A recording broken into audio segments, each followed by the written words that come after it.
चाहे वह जैन परिपथ हो, वाइल्ड लाइफ परिपथ हो, या फिर नेपाल की तराई के क्षेत्र में इको टूरिज्म का, और बुंदेलखंड और बिंद क्षेत्र में हेरिटेज टूरिज्म का एक नया वहां पर सेक्टर स्थापित करने का, इस दिशा में भी सरकार के द्वारा बेहतरीन प्रयास हुआ है। और आज प्रदेश में चाहे वह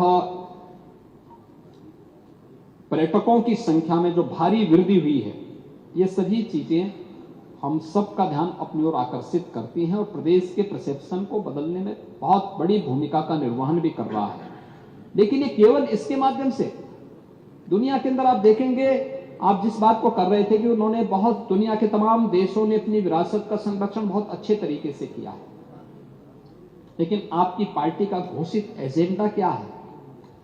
आप श्री राम को कोसेंगे, श्री कृष्ण की परंपरा को कोसेंगे।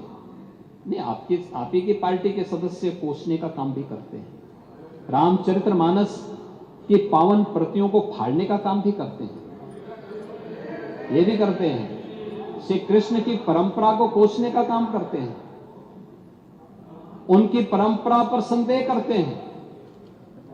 आपको हर चीज वोट बैंक की नजर से देखने को देखते हैं, हर कार्य को वोट बैंक की नजर से आप देखने का काम करते हैं। लेकिन याद रखना, दुनिया की जो भी देश आगे बढ़े हैं, अपने विरासत का संरक्षण करके उस पर गौरव की अनुभूति करके ही वो आगे बढ़ा है। दुनिया का हर देश उनके संरक्षण के लिए कार्य करता है, उनके उत्थान के लिए कार्य करता है, उनके लिए प्राणपण से जुड़ता है।